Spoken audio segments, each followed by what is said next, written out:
this thing rolling. Are we back? What's going on, guys? Definitely spit this gum out.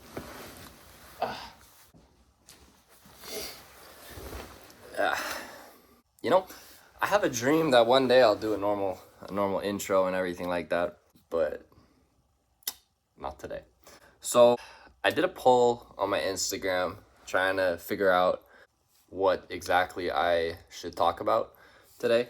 And the poll was basically either I'll talk about how I signed my first professional contract or my day of chemo. And I think what I've decided is, or not what I decided, what the people decided was kind of like both actually. So I guess I'll put this one out first because there was a higher demand for this one, and then the chemo vlog I'll put out next week. Yeah, by the way, if you don't follow me on social media, go ahead. I'll leave all of my socials in the description below. Instagram, Tumblr. I don't have Tumblr. Instagram, Twitter, MySpace. Anyways, today I'm going to talk about how I signed my first professional contract. I play soccer, what am I saying? I play football, which is soccer to the Americans and Canadians, I guess, that watch me. That's basically what I do. I do that professionally.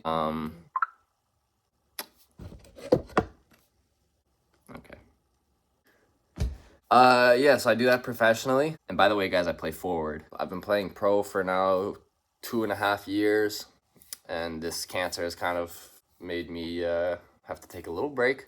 So anyways, for those of y'all that don't know, I studied at the University of Pennsylvania for 1.5 years, and I was playing football. So when I first got to UPenn, it was really a difficult transition for me. I was 17 years old when I started, actually. I was really young. You know, you're playing with 22, 23-year-olds. People are more experienced. You're still a child at 17, really. So it was a really difficult transition for me, actually, and I struggled with it. Oh, by the way, I totally forgot. All right, first off, this bucket hat was given to me by my aunt. I just got it in the mail yesterday. She's awesome. Shout out Auntie Wendy. And this shirt, too, actually. Anyways, so I started at UPenn. It was a really difficult transition for me, but I got a decent amount of game time the first few games. I scored in my second game. God, all right, I'm rambling. All right, let's... These vlogs are way harder than you guys think. Right, struggling. At college, there's a lot of stuff going on. You have a lot of easy ways to get distracted, and I kind of lost focus, and it showed. Like, I was performing worse. Then I got a couple injuries. I lost my place in the lineup, and then basically the last half of the season I barely played. And it was really, really difficult for me. I was really considering leaving the team. You know, I even spoke with the head coach about it and discussed it with him, like, you know, told him I was thinking about it, and he said, well, you know, don't make a decision just yet. Have your winter break, basically, and come back in the spring and, you know, see how you're feeling. Which, to his credit, that was very useful for me, because I basically went that winter break and I didn't touch a football for a good month. That hiatus away from football kind of refocused me and basically made me remember, like, how much I miss it. Just basically like what I want to do with it, which is obviously to go pro at some point. So I came back, and in that spring we had just gotten a new assistant coach, 2 new assistant coaches, Coach Brian Gill, who is now the head coach of Penn, and Peter Lowry. And basically I got a big kick in the butt from both of them, in particular Coach Gill, because I had a conversation with him in spring when he first came, and I was like, well, like, listen, I want to go pro. And he looked at me and he's like, well, like, did you go for a run this weekend? And I was like, no. And he's like, well, how do you want to go pro if you're not even going to put in like extra work for it? And I kind of had to change how I approached football, and I had to now take it more seriously. I had to dedicate more time to it. I had to put in extra work. I just started training like crazy. So we'd have training with the team. I trained by myself, like maybe 30 minutes before practice started, or 30 to 45 minutes after training ended every single day. Go for runs on the weekend. I was getting into such great shape, and it started showing in training. And so spring break started approaching. Now we're getting close to March. And I was like, you know what? Like, I'm feeling really good about myself. I'm feeling really good about football. I'm performing well in training. Like, let me see if there's any kind of training opportunity I can take during spring break. Like, see if there's anything, any kind of professional club, maybe in Europe or something like that, that I could just go and train with for a week. Okay, hold on. Let me. Whew. All right. So I asked my dad, who knew nobody. He asked his dad, my grandpa, rest in peace. He just passed away in May.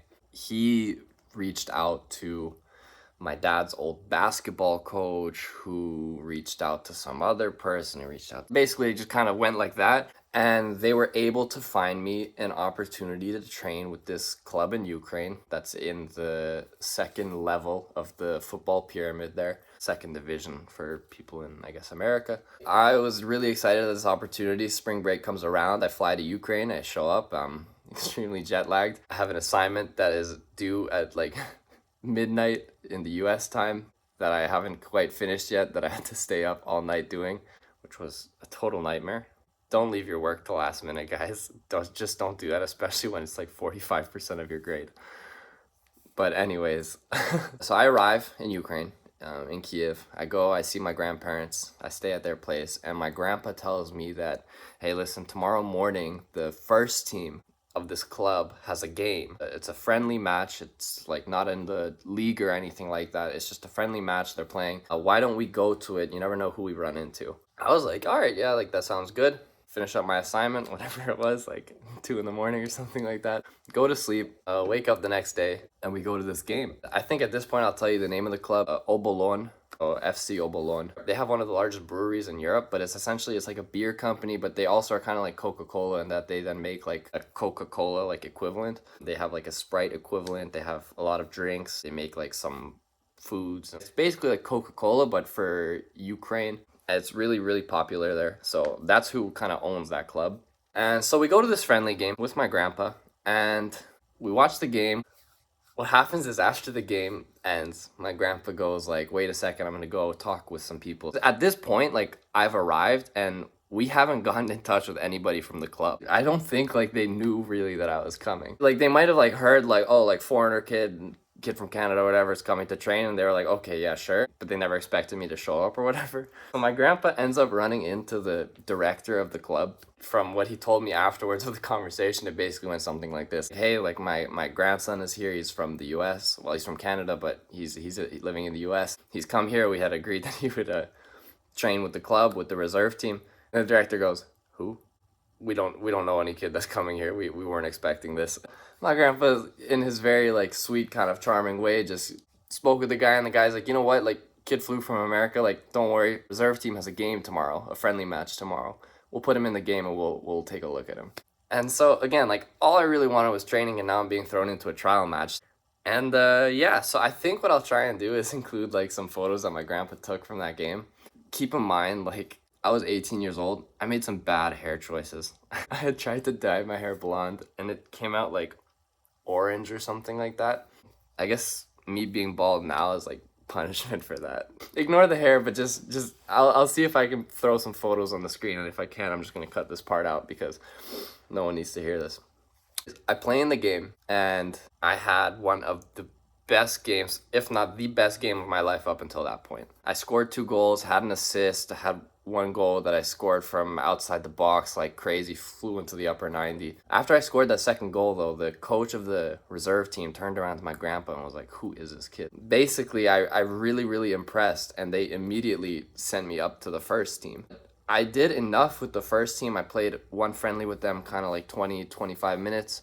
It was enough for them to go, he has potential, he's only 18 years old, like we'll sign him.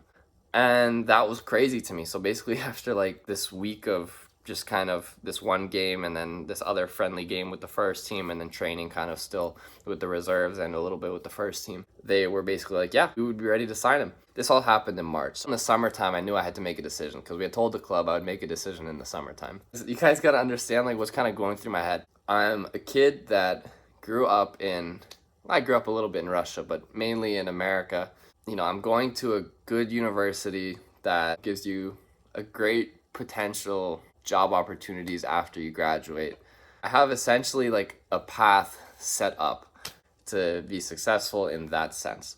And I also have this this contract offer from this team in the second division in Ukraine. It's a difficult decision to make. You're essentially giving up something guaranteed for an experiment basically. And so I spoke a lot with my dad, I spoke with my coaches at Penn.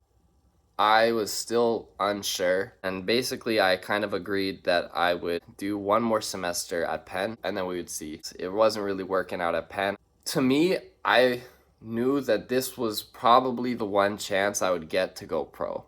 Essentially, I was trying to think of it like, if I stay at Penn, what are my chances that, for example, you get drafted to the MLS or something like that. It's not a knock on Penn or anything. It's just in general, the American kind of collegiate system is not really designed for development. It's not really designed to kind of give you a good pathway to the professional world. So what I decided was that midway through my first semester, sophomore year at Penn, that I would sign pro and that I was going to leave Penn. I basically applied for a leave of absence. It was amazing because they gave me like essentially an indefinite leave of absence, which means like I can return to Penn at any time. Basically, that's what happened. They gave me the leave of absence. I signed my contract with the club in Ukraine, and in January of 2017, I flew over to Ukraine and started my professional life. It was certainly an experience. I think kind of my professional career that's for a different video, because I will tell you that for the first, I want to say like first year and a half, like it was extremely difficult. And especially those first 6 months, like the number of times that I probably called my dad crying, like telling him I want to go home, like I can't do it here. It was really tough, guys. But all of that kind of helped me grow up a lot faster. I really had to mature, because you're going essentially from playing with boys in college to playing with men that have families, that have kids to feed, and you're taking, food off their plate. You're taking money from them every time you play and they don't. So, I had to grow up, I had to harden a little bit, and I had to learn to control my emotions a lot more. And I think all of that actually has prepared me kind of for this battle that I'm going through, because I mean, if you can handle 2 years in Ukraine, you can handle cancer. Like that's what I always joke around with my dad about, because he knows kind of what I went through. And like, I think the challenges that I faced in the last 2.5 years have really prepared me for what I'm going through now. And it's why I'm able to kind of approach it with a really positive mindset, because I've done a lot of work to train myself to kind of stay cool and to stay confident during situations like this, which is the most important thing, because a lot of this can come down to your attitude. So yeah, I think that's where I'm gonna end this video now. I hope y'all enjoyed that. I'm sorry about the ramblings. I'm sorry that it's probably gonna be really long. Like right now I'm looking and I've been talking for 30 minutes to this camera. No one wants to hear me talk 30 minutes about nothing. The next vlog that'll come out will probably be next week, maybe a little after, because the next chemo cycle is really difficult. So I don't know if I'm going to be able to edit during the week. Like I'll be able to film on the day, and then once the side effects kind of hit me, I don't know if I'll be able to edit. So it might come out maybe the weekend, next weekend, or the week after. In any case, thanks for watching. The last video did really great. Make sure you like, comment, and subscribe, because that's what every YouTuber says. I love y'all. Take care. Yeah, peace.